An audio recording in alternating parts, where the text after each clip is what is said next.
boxing. Wherever you are tuning into this, I say welcome. And if you're catching this live, remember to like this video, comment. We got fights coming up. This is my Friday morning, America. This is your Thursday night, and this is where we start building our parlay. The odds makers, the bookmakers still, they're kind of being stingy, at least down here in Australia, with letting us see the method of victory odds. Even on that card in Ghana with the heavyweights, with the bigger guys, is promoted by Amir Khan. That's the main one I'm waiting for to see some method of victory. There's a couple 50-50 fights on that card. I know that PJ, who is a fan of the subscriber to the channel, he's emailed me about some of the picks. There's a couple 50-50 fights. Guys, whenever there's 50-50 fights, this is just my own personal take in terms of gambling on the fights. I kind of avoid them. So I think I'm going to stay away from a few of these 50-50 fights in Africa. But as we get closer to fight night in New York, I like more and more Andy Cruz by stoppage. I think that sometimes we like, because he's only 5-0, even when you look at who he's beaten, because he really hasn't had a world-class sort of opportunity yet, nobody wants to fight him. He's a really high-risk, low-reward sort of opponent for anybody, which I understand. But that doesn't mean he's not world-class. What's up, Daniel Vega? That doesn't mean that Andy Cruz isn't special. I think Andy Cruz is special. I think you'd have to call Andy Cruz a phenom in terms of how he's looked in the pros, where he came from, how he boxes, how he makes his opponents look very average. He has some decent wins. I mean, people won't put their hand up to fight him, rightfully so. I think Andy Cruz versus Mishiro. I think Mishiro, even in my breakdown I told you guys all week, Mishiro is domestic level Japanese fighter. I'm very, very confident, and I just put my bet in the community section. It's 2-1 odds. I'm taking Cruz on a separate parlay to stop Mishiro, and I'm really comfortable with that pick. And if my book lets me take some other method of victory prop bets, I'll let you guys know.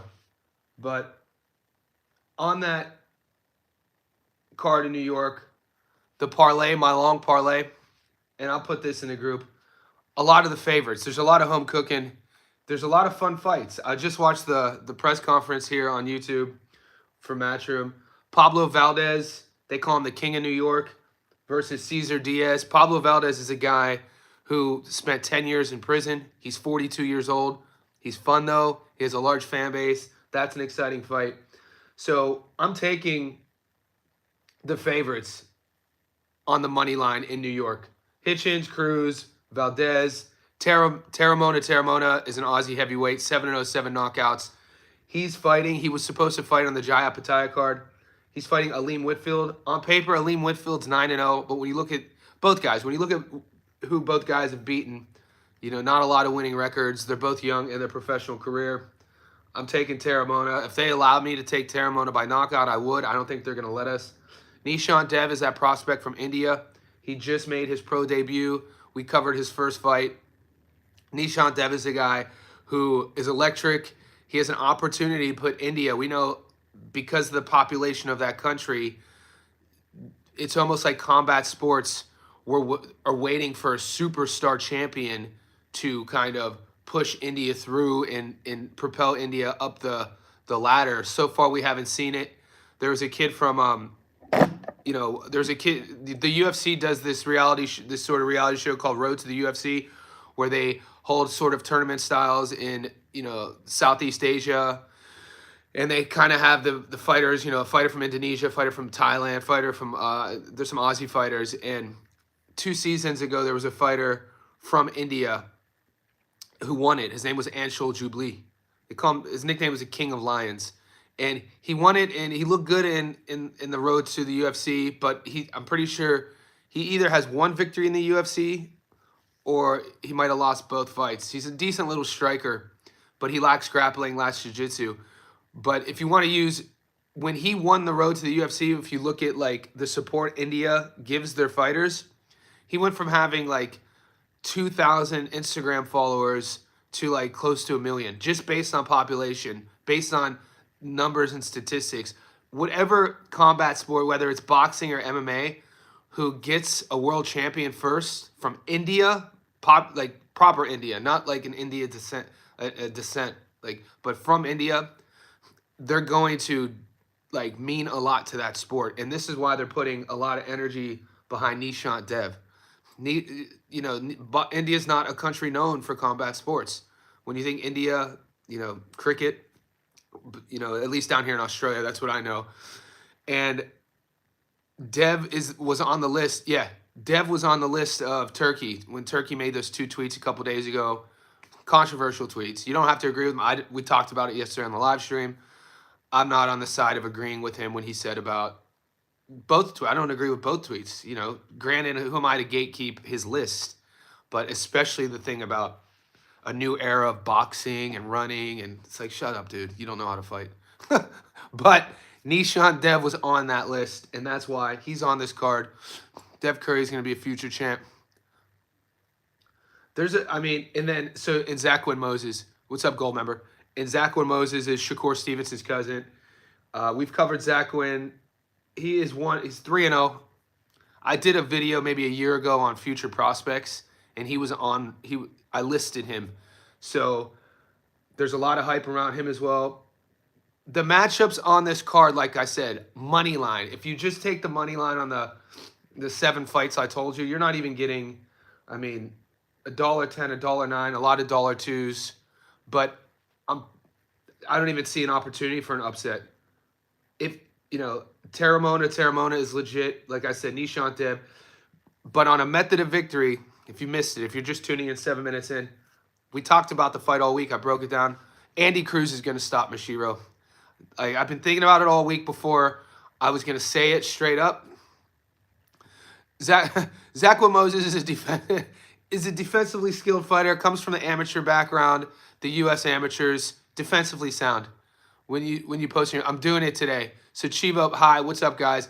So I've had to start my live early today because it's my Friday morning. I have about five sessions at my house. You guys know, the longer you're on my channel, you'll know I'm a strength and conditioning coach and boxing coach, and I run my own private gym from my house. So that's my fitness business, and my online stuff with my writing keeps the lights on and pays for my life, and this is my passion.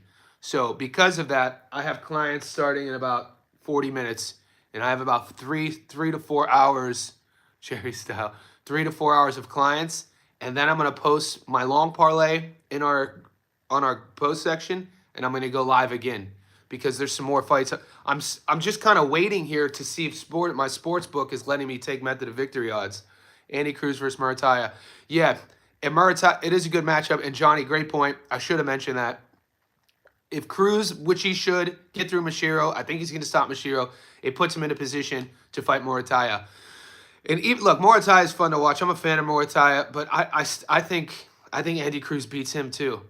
I do at 135. I'm high on Andy Cruz, and he passes all of he passes the litmus test on everything. And no problem. And look at who he's fought. I know people want to talk trash about like Omar Cecido and some of his opponents, but he can only fight who signs the contract, guys. That's a real thing in boxing.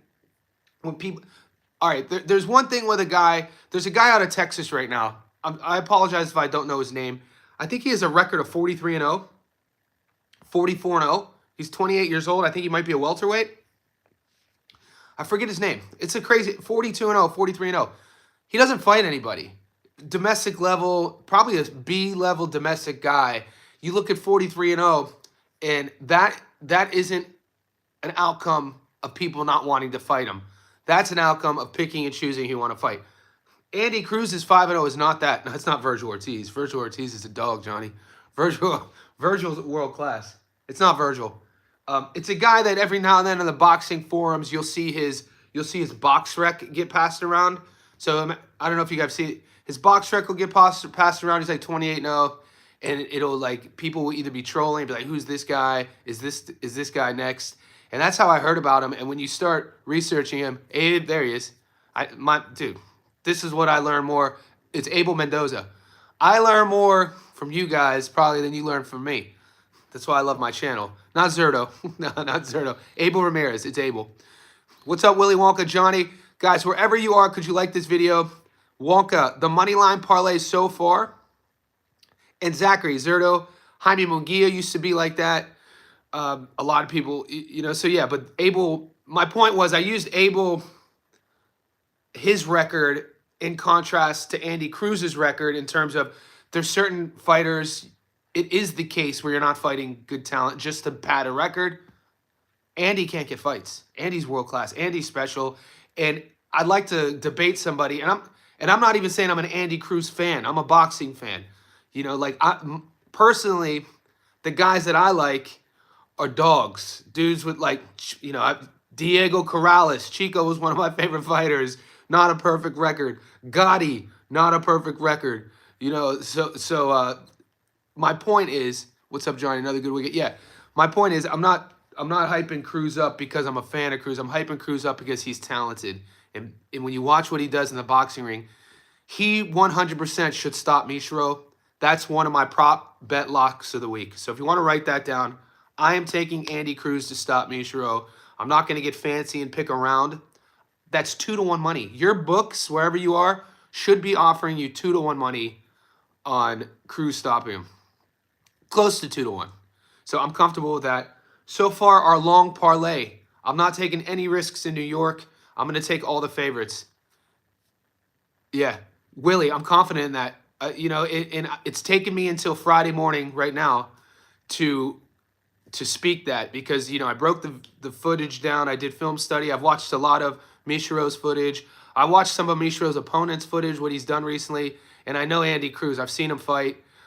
And Mishiro is Japanese domestic level. And I'm not going to reason with my pick too much longer because I'm not trying to sell you guys on it. That's who I'm rolling with. You guys don't have to listen to me. I don't think gold member Andy Cruz, I don't think Cruz is going to get that fight because Keyshawn doesn't have a belt. That's another thing that kind of is unfortunate for us as fans. Keyshawn getting stripped now, doesn't have a belt. Abdullah Mason and Sam Noakes are fighting for that vacant belt at 135. Cruz is probably going to fight, or I should give Mishiro his due diligence. Cruz is probably going to fight Morataya as Mishiro step up for Moran. I don't know. Moran has talent, and Moran is a decent win. Salcido is a decent win. I don't think Mashiro's a step up. Keyshawn versus Frank Martin at 140. Frank, what's up, PJ? PJ, I talked about you earlier, and PJ sent me that email. Boz, because I'm doing my best this week, guys, to stay less subject to subject in these lives because I'm listening to you guys. But ranting is one of my favorite things to do, so I'll stay on track. My method of victory so far, my lock is Andy Cruz by stoppage. I'm putting that on my prop bet on a separate ticket. My long parlay, guys, which I'll post, I'm taking the favorites in New York. And if you're just tuning in, Hitchens, this is the long parlay, so just build it from here.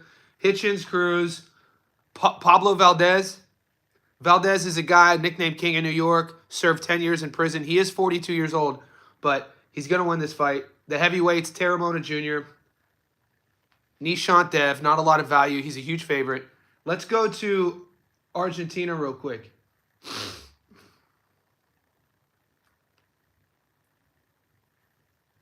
Okay, let's check that Argentina card out.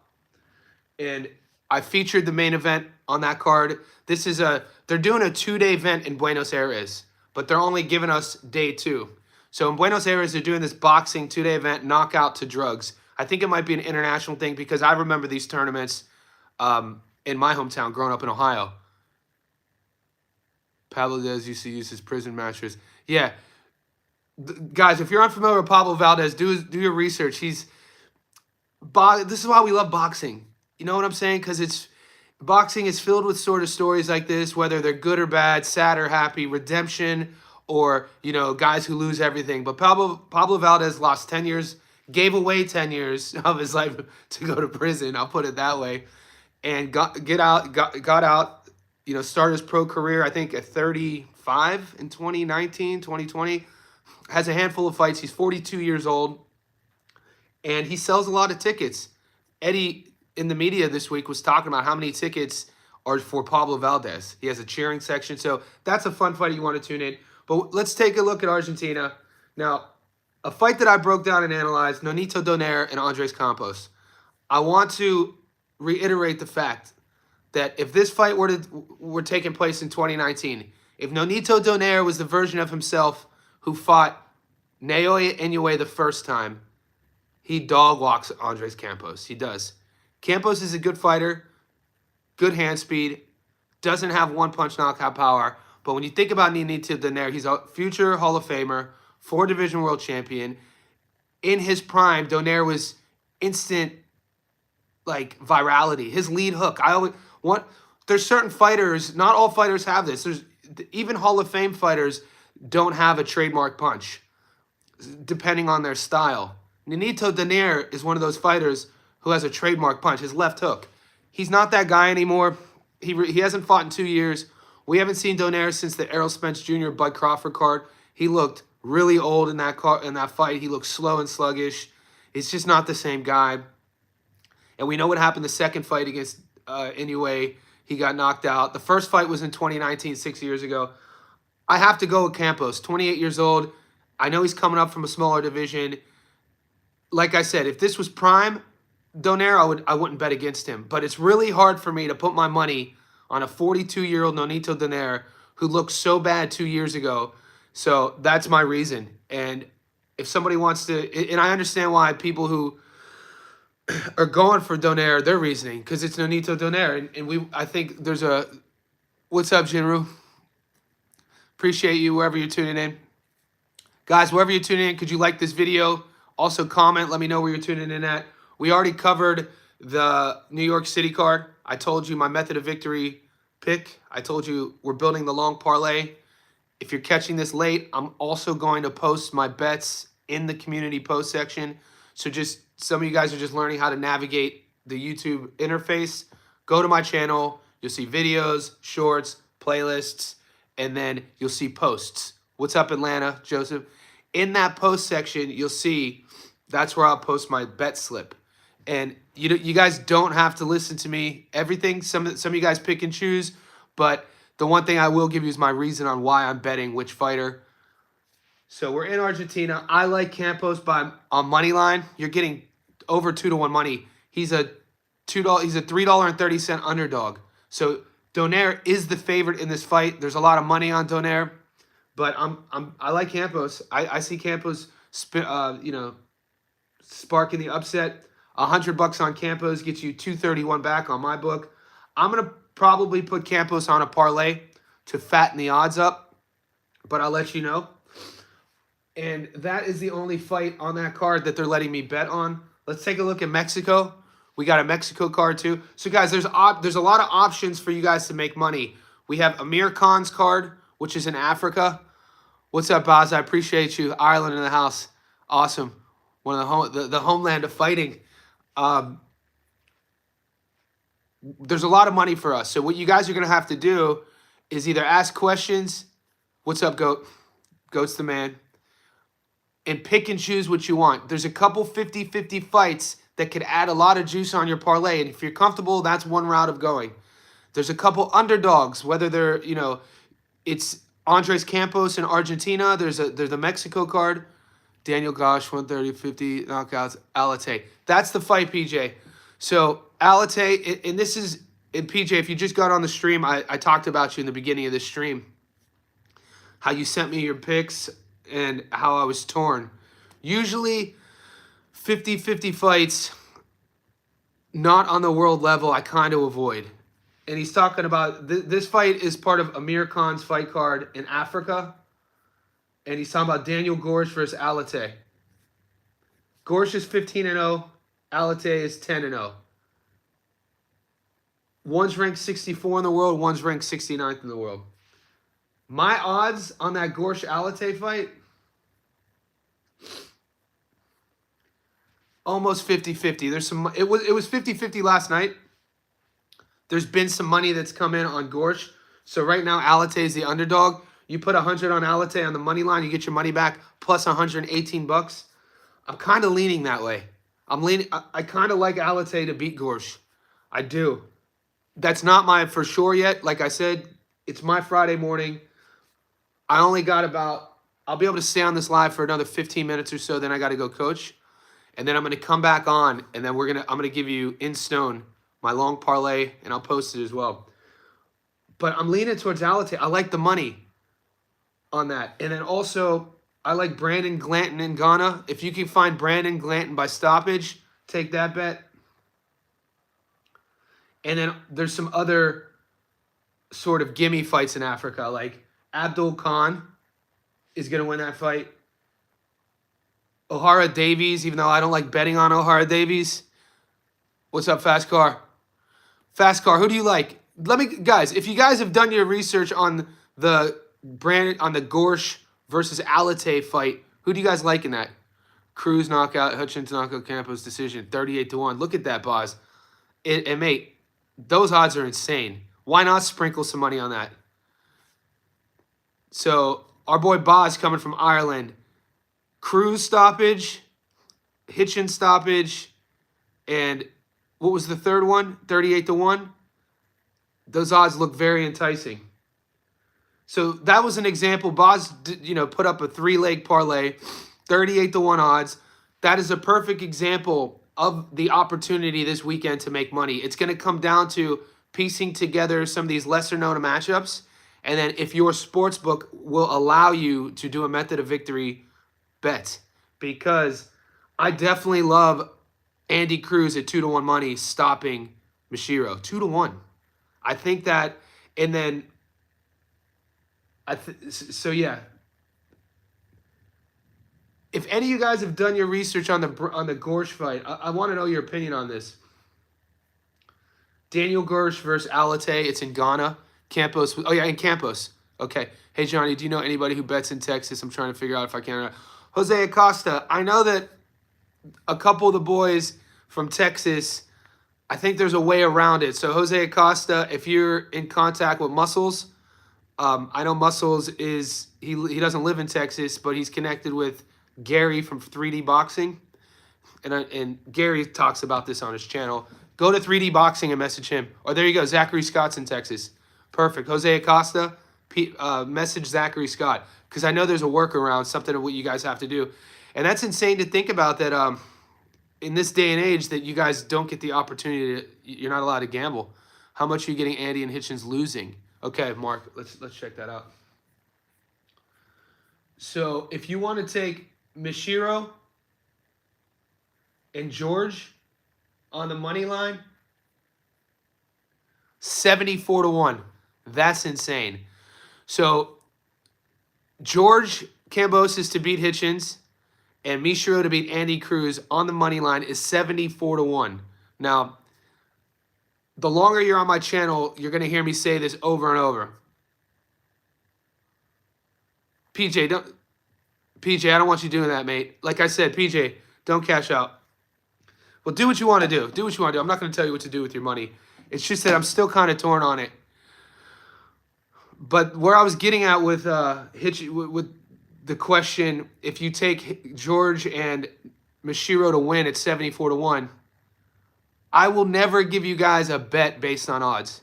So that's just my reasoning on how I break my fights down, and if I'm giving you guys advice. Just because something is enticing at 74-1, I'm not going to do it if I don't have reasoning other than the odds. Exactly. If I'm not, I will, even if it's just $10, I will not, I'm not the type of guy ethically to put $10 on a sporting event without reason. I guess that's my point. Yeah, it's a good, so if there's certain gamblers who will gamble, who it's kind of like playing the stock market, or, putting your money in crypto. You're playing statistics, you're playing odds. You guys come to my channel for reason. So I guess in a way, theoretically, gambling the odds is a reason. I don't go about my business that way. Lemos beat Rich. Campos is better than Lemos. Fact, study, film. Yeah, boss. And that's how I roll. And that's how I've been consistent with winning money. And if you want to, it's a slow burn. If you're smart, it's a slow burn, but it's methodical, and you look at it as a return of investment. And you know the way I do it is I have a dry erase board back here. You can't see it. It's flat, and I have every month. Like right now, it's June. I have all the fights here, and then I have the money. I write, you know, because I'm an old school. I write everything down, and then I carry it month to month. You don't go. Yeah, exactly. All right, so PJ, one thing on the heavyweights we just talked on that fight. Daniel Gorge versus Alate. PJ, one final thought on that. I'm not saying 100% I'm rolling with Alate, but I'm leaning that way. I'll let you know my reason in my second live today. So just if you haven't cashed out, just keep it in there for now. I want to watch. I haven't got through Alate's last fight. I just watched Gorge's last fight. And so that's why I was like, I need to revisit what Alate looked like more recently. So yeah, and to put a bookmark on the betting on odds, hopefully that makes sense to you. I'm not. It looks enticing, guys. When we got $10, $20, $50, and you see George as an underdog, and you see Misha as an underdog, and it's 74-1, it's like, damn, why not just put it on it? But over time, that sort of reasoning, the why not just put something on it. When you look at your history of betting, you could find yourself in this sort of pattern of behavior of always doing that, and money adds up. Losing money adds up quick. Confident in Andres Campos. Yeah, I am. And I broke that down, Willy Wonka. He asked me about Campos versus Nonito Donaire. I uploaded my prediction on my channel. You can watch it. It's about 10 minutes. I give you my film study, and I give you my reasoning.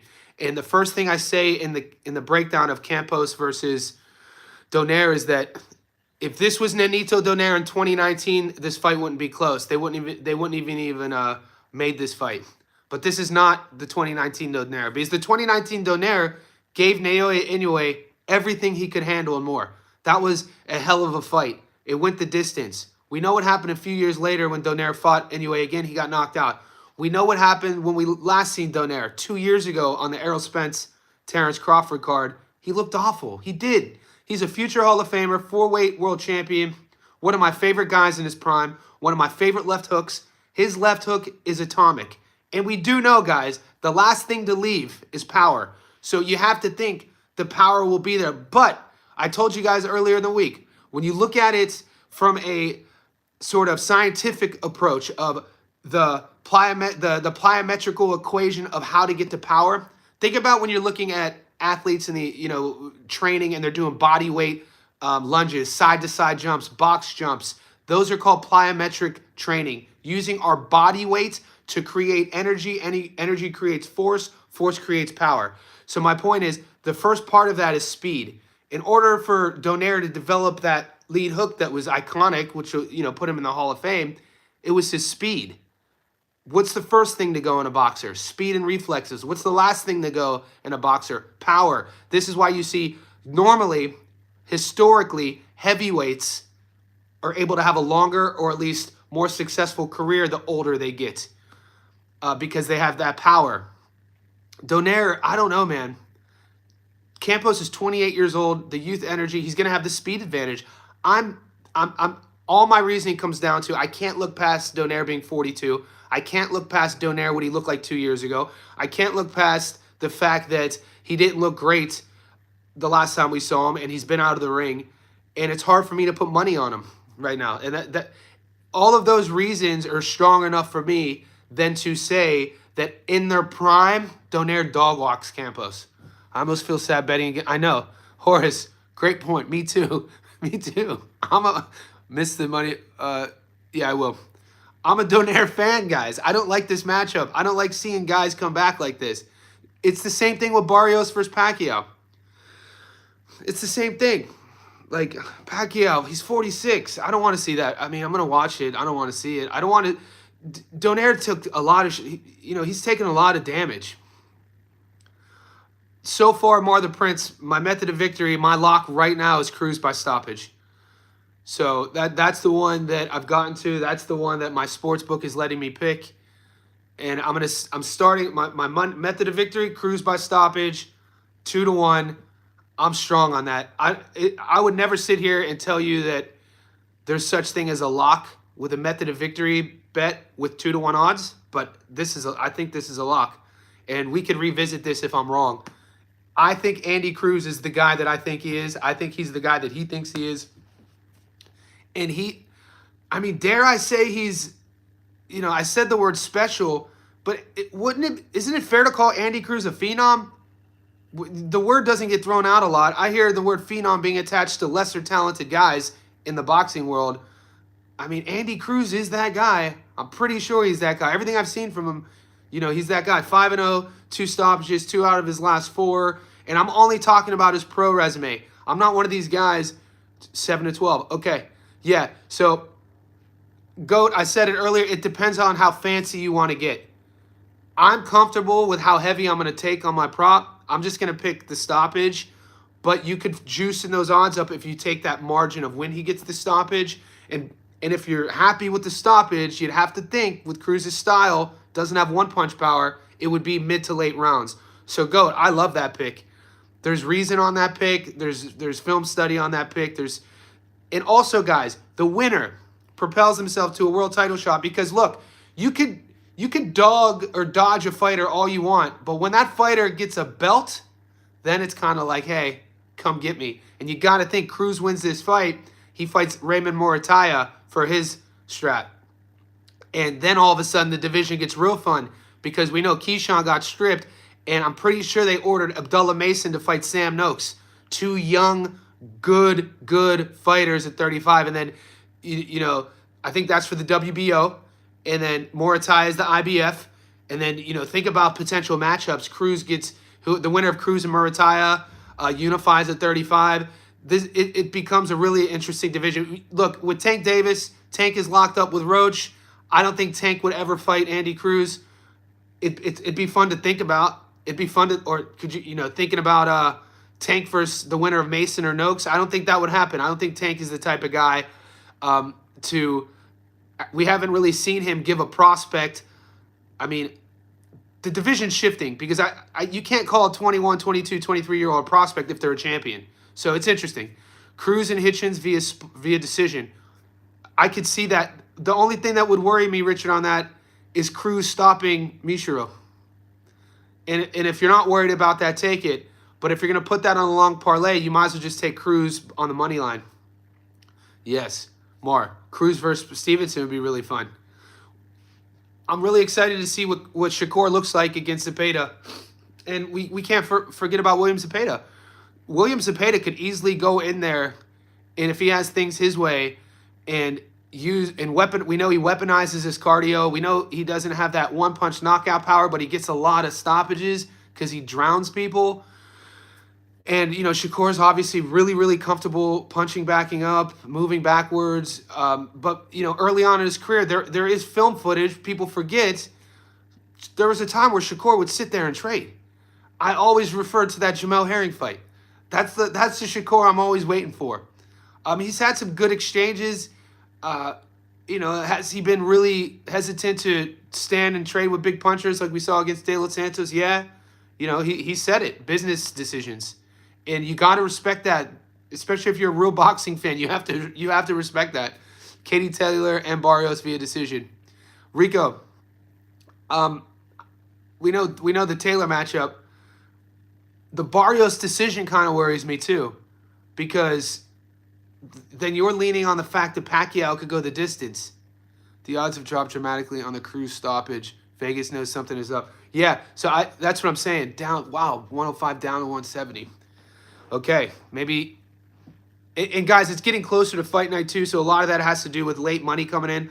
A lot of the professional gamblers, depending on the matchup, will either wait for odds to open up or this to happen, and then you'll see another influx in money come in. So that could be part of the game. Or I just learned, so one of the guys, he's from the Ukraine. He lives here down in Sydney near my gym. He owns a coffee shop. And if he's tuning in, I'm not going to say his name, but I salute you. I'm going to tell a story real quick. The story I'm about to tell you, I had no idea. This shows my naivety when it comes to betting and gambling. So he was telling me that he gets paid by a group of guys, like in horse racing, whenever you have a group of people all pitching in to own a horse, it's called a syndicate. So, and horse racing is huge down here. Some of my clients own horses. I've been to the races a lot of time, at least 20 times I've gone to the horse races, and it's a whole sort of thing. You dress up. It's part of the culture down here in Australia. And my guy who owns, the Ukrainian guy who owns the coffee shop, tells me that a syndicate always reaches out to him. They win so much on horse racing, they got banned from all the betting apps. So what they do is they load up my buddy from the Ukraine's betting app account, we'll say 100 grand, and then they tell him who to pick. And he said that's not just that. Here's what they also do. They'll take a whole chunk of money to I forget what term he used it. They'll say like, they'll take like $100,000 of money on purpose and put it on specific horses on purpose to flush the odds a certain way, and then go even heavier on the horses that they know are going to win. And I'm like, what? So my point is, when things like that are happening behind the scenes in horse racing, you have to think that's happening somewhere in boxing. So we saw last week the odds like this go on a couple different fights. And so it's something I've been watching too throughout the week, and pay attention to it. I forget what fight it was last week. It might have been the Kelvin Davis fight, but it might have been Kelvin Davis versus Albright. The odds started here, and then they went here, and then they went down, and then they went back up. So when you're looking at these swings, what that's telling you is there's money coming in a certain way. So it's interesting to think about, and we know boxing's corrupt, for a lot of things that happen outside of the ring. So it just has me thinking, like, there's people out there who would take $100,000 to put it on a fighter just to make the odds go a different way, and then put $200K back on the other guy. It's insane. Does game fixing exist in boxing too? Richard Rico. Put it this way, Richard Rico. From 2021 to 2023, I used to manage a boxer down here in Sydney. She was a girl, and she's ranked in the world rankings. And I brought her up before. And that was my first entry into the business side of boxing. Working with potential sponsors, getting her advertising deals, getting her fights as well. I was wearing a lot of hats at the time. I was working with a gym down here in Sydney. And what I learned in that experience is that every time she would get an opponent, the belt sanctioning body she was in, I think with WBA, so she would bring opponents in to get fights. The fighter, you have to pay for the opponent to fly here, so we'd have to pay for the flights, we'd have to pay for the hotel, we'd have to pay the judge, we'd have to pay the referee, you'd have to pay the fighter's purse, and these are those feeder fights I was talking about that a lot of these cards have. And just for that fight, said fighter, the fighter that I was managing, gets the victory, however they get the victory, and they climb in that sanctioning body, trying to get closer and closer to a belt. And things like that happen. And when I learned things like that, in a way, you could call that fixing fights if you want, but that is it's because it's not like every fighter is fighting an opponent who sees an opportunity for an upcoming fight and they put their hand up, I'll fight that person, I think I can win. Okay, you fight that person. That's not how it works. So it's interesting. So, you could call that what you will, but learning that, it kind of really opened my eyes about a lot of matchups. Are the method of victories already out for Canelo Crawford? I'm not getting it. Yeah, maybe. Yeah, guys, the latest, the most in advance fight I could bet on is Brian Norman Jr. versus Sasaki. Just to give you a heads up. So the farthest in the future fight I could bet on happens next Friday. So I don't see any of these future matchups, and so it's one of the reasons why I don't do future film study. I keep it week to week. Yeah, on Hard Rock they're out. Buckley knockout, Cruz by GOAT. I definitely, we talked, you guys were asking me about MMA yesterday. That's also my wheelhouse. I gave you my reasoning on that. I like Buckley on the money line. If you want to roll the dice on the stoppage, I could definitely see that happening. Argentina, who you said was winning. All right, let me get back to Buenos Aires. Guys, I got a few more minutes. I'm going to answer a few more questions. The only fight I have in Argentina that I'm allowed to gamble on that they're offering me is that fight I broke down, Nonito Donaire and Andres Campos. Campos is a little more than a 2-to-1 dog. I think the 28-year-old is going to be fast enough and have enough energy to beat the 42-year-old based off of the reasoning I gave you all week. If you haven't seen my breakdown, it's on my video playlist. I uploaded it yesterday. Guys, I'm going to be streaming again today. I have about 3 hours of clients that I have to train, and then I'll be back in about 3 hours. Yeah, old man Usman. Yeah, Buckley is going to be too much. Exactly. We talked about this yesterday. Buckley's going to be too much. Let me give you about 5 minutes on the UFC card real quick then. Because I bet on the UFC. I just don't post it because I don't cover it on my channel. But like I said, I've been covering MMA for over 15 years. So I'm going to pull up the UFC card because I know you guys asked me a lot. Give me a second. And I guess we'll end the live stream with this. I'll tell you who I like. All right, here we go. Brian Norman. Yeah. What's up, Demorne? I appreciate you. From the Philippines, right? All right. So the girls, Vanessa Demopoulos, you know, she's the girl who like famously during the pandemic jumped in Joe Rogan's arms. I think she was a stripper. I don't really like betting. I'm not going to bet on that fight. Phil Rowe and Ange Lusa, I'm not going to bet on that fight. A lot of these, and you guys know Dana White if you watch the UFC, the undercard prelims are usually filled with guys or girls who are one loss away from getting cut. And so you could look at the main event, you could look at the prelim opener. If the opener isn't a hot prospect, it's usually a fight between guys who have had losing streaks or that sort of thing. So I stay away from those fights. I stay away from, I'm not going to bet on Phil Rowe, Angelosa. Ricky Simon versus Cam Smotherman. Now, Smotherman is a late replacement. I really like this fight. Ricky Simon was supposed to fight the kid from Canada, Air Jourdain. Jourdain pulls out. Smotherman has been Adrian Yanez's sparring partner in Texas for their whole career. Yanez, if you watch the regional MMA, which I do, CES MMA, I think it's out of Texas, you would know who Cameron Smotherman is. He's a fun striker. He's tall, not really defensively sound. But Ricky Simon is a good grappler, good wrestler, has a lot of good wins, has a lot of good experience. He's the favorite there. Ricky's going to beat Smotherman. Yeah, Malcolm Wellmaker is fighting Chris Matinho. Chris Matinho's claim to fame was fighting Sugar Sean O'Malley. He had the green hair, and then he got beat up for the three rounds, and then he fought one more time and got cut, and then they brought him back. Michael Chiesa versus Court McGee. By this stage in the career, Court McGee's tough as nails. You got to hit him with a fire hydrant. Michael Chiesa is going to beat McGee based off of their grappling and wrestling canceling each other out. Chiesa at one time, we know what he did on the reality show. At one time, this was a guy that was a perennial world title fighter. Paul Craig versus Rodolfo Bellato.